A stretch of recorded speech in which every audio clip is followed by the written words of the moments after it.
It's now my great pleasure to introduce somebody who has been at the forefront of this issue for so long. He was very much the first person I turned to. He's been an expert on this for many, many years, and particularly fighting on this terrible, terrible industry, which is the most controversial and horrid part of the whole trophy hunting industry, which is called canned hunting. He was the founder and the director of it, and now he's helping to bring back many endangered species in Africa, including bat-eared foxes. He's doing a fantastic job, somebody I've got a lot of time and respect for. So I'll hand you over to Chris Mercer. Chris, thank you. Thank you, Eduardo, ever so much for such a comprehensive discussion. I'm not going to repeat anything that you've said because you've been so comprehensive in your analysis and you've given all the statistics as well. So I think I would rather just flesh out a little bit of what you've said with some personal recollection. Now, it's one thing to be told by you that wildlife is in decline. Well, here's an example. When I was a child growing up in Zambia, my elder brother used to drag me out onto the golf course. I think I was about 4 years old and he was 8. And he wanted to play golf and he needed me with him. Well, I can tell you that we used to hit the ball and run because we were so frightened, because lions were all over that golf course from time to time. And in fact, the adults always carried a rifle in their golf bag. There were lions and wildlife everywhere. The whole country was a gigantic game reserve. Now, in one short lifetime, I've seen the shattered remnants of what was the greatest show on earth now huddle in enclosures called game reserves, which even now are becoming threatened. So that's a little story to flesh out what Eduardo says. And I suppose our story really starts, the campaign against canned hunting, at the turn of the century. Because a British journalist called Roger Cook came out and did a sting operation, which exposed for the first time the fact that canned lion hunting and lion farming for that purpose were taking place in South Africa. Now, it's apparent that breeding captive animals to be shot is a pointless exercise. At the time, my wife and I were running a wildlife rescue sanctuary in the Kalahari. And of course, when you work hands-on with orphaned and injured wildlife every day, you become sensitized to their suffering. And so I decided to start the campaign against canned hunting because I had good reason to expect that once the heat had died down, the hunters would carry on and canned hunting would flourish. And so, in fact, it has. Now, because we worked with the conservation authorities, well, in fact, we fought with them most of the time.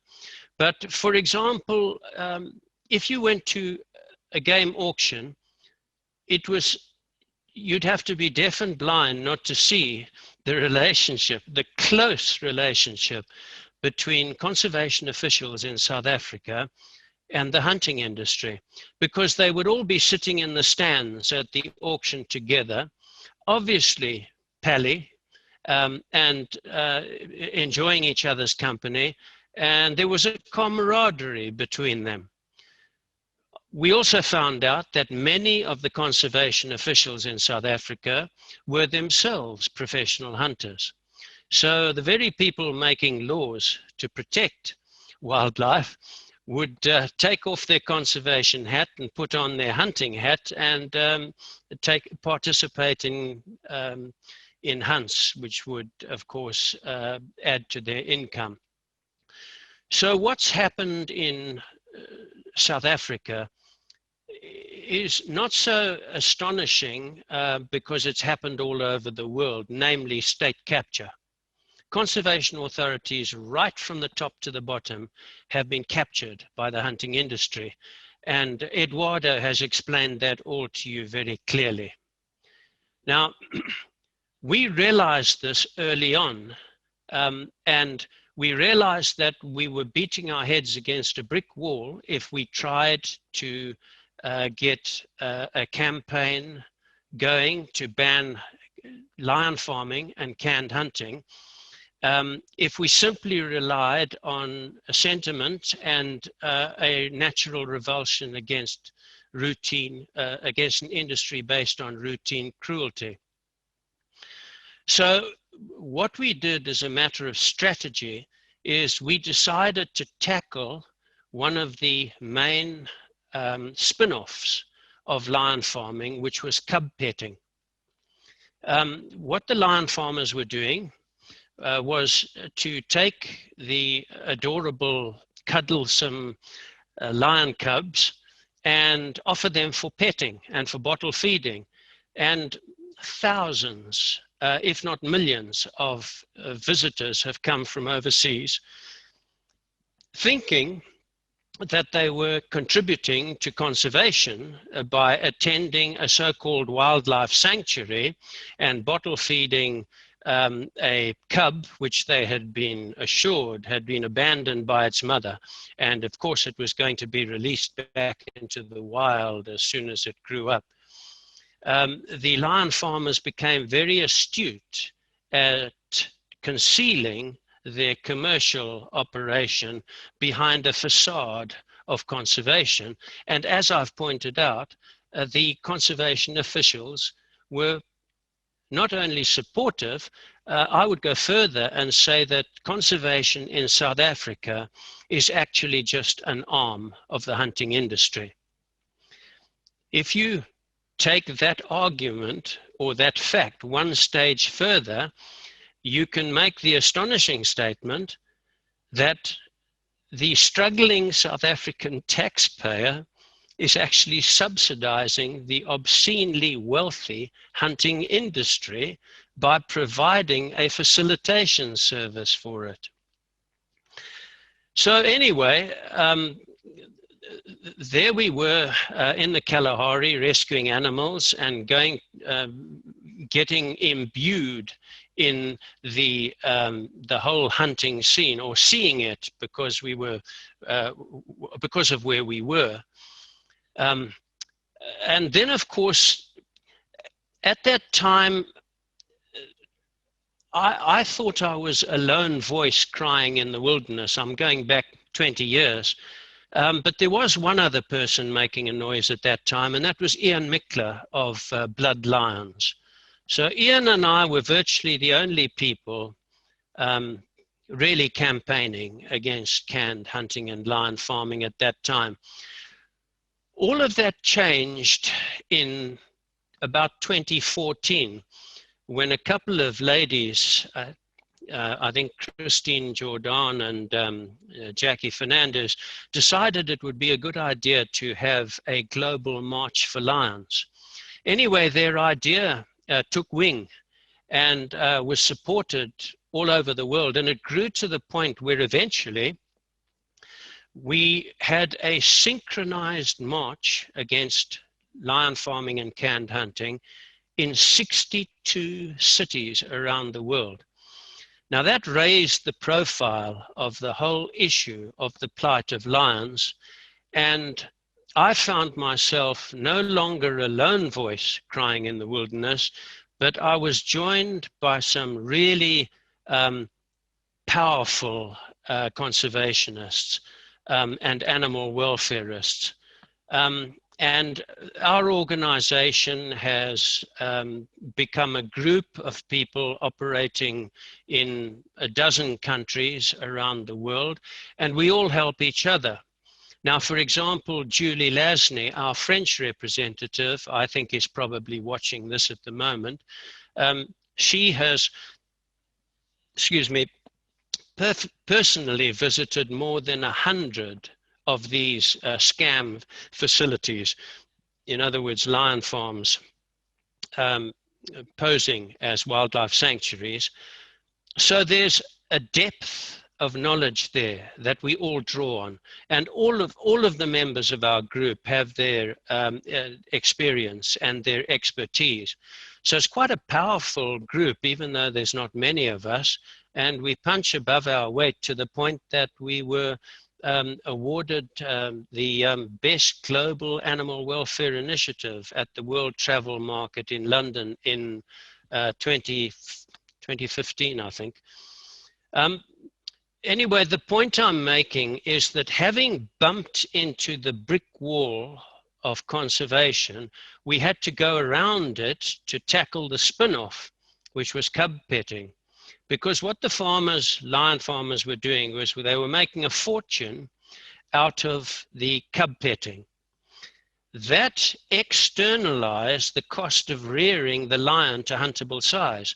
So all the people who cuddled lions or who volunteered at these so-called sanctuaries, all they were doing were enhancing the profits of the canned hunting industry.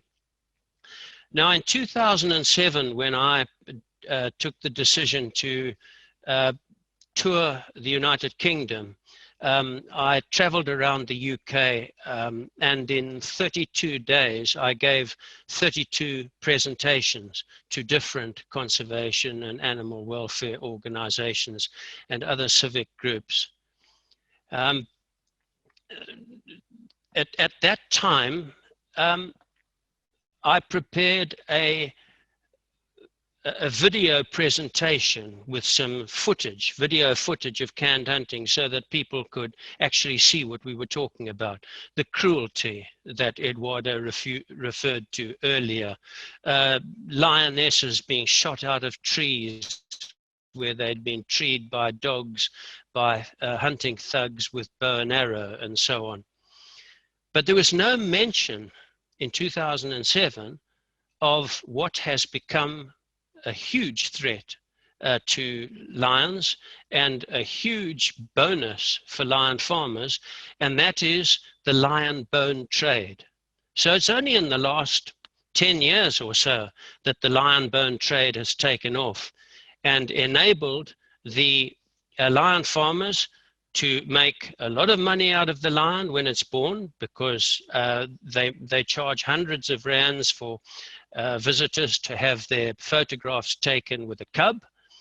They then indulge in walking with the lions when the lion gets a little bit too big and boisterous to be handled like that, and they make more money out of that. Then when the lion's about 3 years old, or around about that time, they're big enough to be trophies, they are shot, and the profit doesn't end then, because the hunter normally wants the cape, he wants the trophy parts, and the skeleton goes off to China or Vietnam to make even more money for the lion farmer. The bones are boiled up with monkey bones, turtle shell, deer antler, and other ingredients in order to make tiger bone wine for the Chinese market, or tiger bone cake for the Vietnamese market. So there's a little bit of a background to supplement what you've already been told comprehensively by Eduardo. So Rowena, I wonder, would you like to show the video which I prepared in 2014 for the Global March?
Once she lay beneath the shade of the acacia,